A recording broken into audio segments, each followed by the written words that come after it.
Imagine a time long before recorded history, a world ruled by raw instinct and the relentless struggle for survival. In this prehistoric era, humanity was not at the top of the food chain. Every day was a battle, and every meal was a victory hard won. Our story today takes us to the murky depths of a vast, ancient river, where a tribe of early humans is about to face a creature of nightmare proportions. This isn't just a hunt. It is an epic confrontation between cunning hominids and a leviathan of the fresh water, the giant catfish. The tribe had been watching the river for days. The dry season was tightening its grip on the land, and game was becoming scarce. But the elders spoke of a legend, a monster that lurked in the deepest part of the channel, a fish so large it could feed the entire clan for a week. They called it Old Man River, a creature of immense power and size. For the tribe's strongest hunters, this was both a terrifying prospect and an irresistible challenge. Failure meant starvation, but success would mean survival and glory. Led by Kale, a seasoned hunter with eyes as sharp as the flint spear he carried, the hunting party set out at dawn. With him were 4 others, each a master of their own skill. There was Burrow, the powerhouse, whose brute strength could drive a spear through thick hide. Mara, swift and agile, an expert with the throwing spear. And the 2 younger brothers, Finn and Tor, eager to prove their worth. They didn't have modern fishing gear, no reels, no nets.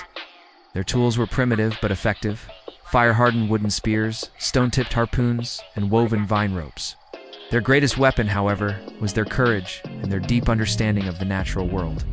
They reached the spot the elders described a deep, dark pool where the current slowed to a crawl.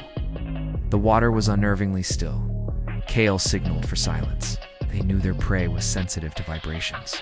For hours, they waited, motionless as the stones around them, scanning the surface for any sign of movement. The sun beat down on their backs, and the air was thick with the drone of insects. Patience was a hunter's virtue, and they had it in abundance. Suddenly, a disturbance. Not a splash, but a slow, massive swirl near the opposite bank, as if a submerged log had just rolled over. The water bulged upwards. It was him. Kale's heart pounded in his chest, a primal drumbeat of fear and excitement. He gestured to the others. The plan was simple, but incredibly dangerous. They had to lure the beast into the shallows, where its size would become a disadvantage. Mara was the bait. She waded into the water a short distance downstream, splashing deliberately to mimic a struggling animal. It was a risky move. If the catfish attacked, she would have mere seconds to react. The others fanned out, spears at the ready, their bodies tensed like coiled springs.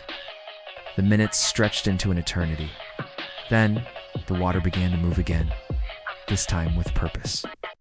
A dark, colossal shape was rising from the depths, heading straight for Mara. It was bigger than they could have ever imagined. Its head alone was as wide as a man's torso, with long, sensitive barbels, or whiskers, twitching as they sensed the vibrations in the water. Its cavernous mouth, lined with sandpaper-like teeth, was large enough to swallow a man whole. This was no fish. It was a monster from the dawn of time. As the creature lunged, Mara leaped back with incredible speed, scrambling onto the bank. At the same moment, Kale roared, "Now!" Burrow and the brothers charged into the shallows, plunging their spears towards the colossal fish. The initial strikes were like throwing pebbles at a mountain. The spears bounced off its thick, rubbery skin. The catfish, enraged by the pinpricks, thrashed its powerful tail. A wave of water erupted, knocking Finn off his feet. Beast turned, its dark, beady eyes fixing on the hunter. It was a scene of pure chaos. The water churned into a brown froth as man and monster battled. Kale, seeing Finn in peril, knew they had to change tactics. Shouting over the roar of the water, he directed Burrow to anchor a thick vine rope to a sturdy tree on the bank. The plan was to harpoon the beast and then use their combined strength to drag it from its element. With the rope secured, Kale took the heaviest harpoon, its stone tip meticulously sharpened for this very moment. He waded deeper, positioning himself for a clear shot. The catfish was a whirlwind of fury, its massive body twisting and turning. Kale waited for his opening. When the beast momentarily exposed its softer underbelly, he hurled the harpoon with all his might. It struck true, sinking deep into the flesh behind the gill plate. The giant catfish exploded in a frenzy of pain and rage. It dove deep, the vine rope snapping taut with a sound like a thunderclap. Burrow dug his heels into the mud, his muscles straining as he held the line. The sheer force of the fish began to pull the tree, its roots groaning in protest. Tor and Finn rushed to help, adding their weight to the rope. It was a brutal tug-of war, a test of pure endurance. Slowly, agonizingly, they began to gain ground. The fish, wounded and fighting against the relentless pull, was tiring. Inch by inch, they dragged the thrashing behemoth towards the shore. Its powerful body scraped against the riverbed, sending plumes of mud and debris into the air.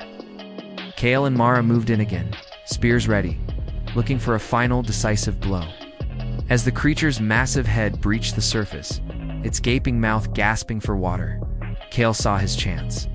He drove his spear down with pinpoint accuracy into the vulnerable spot just behind the head, severing its spine. The giant body gave one last violent shudder and then fell still.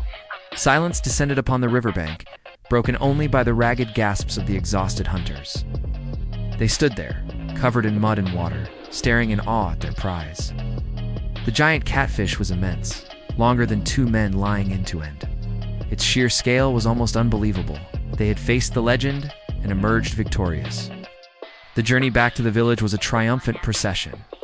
It took all 5 of them, plus others who came to help, to haul the massive creature from the river. The cheers from their tribe echoed through the valley as they returned. That night, there was a great feast.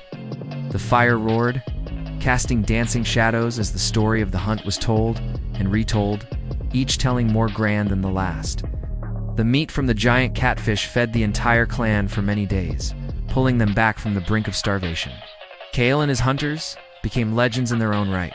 Their story of courage, teamwork, and ingenuity would be passed down through generations. A timeless testament to the human spirit's ability to overcome even the most daunting of challenges. It reminds us that our ancestors were not just survivors. They were heroes, facing a world of giants with nothing but stone, wood, and an unbreakable will to live. Thank you so much for joining us on this journey back in time.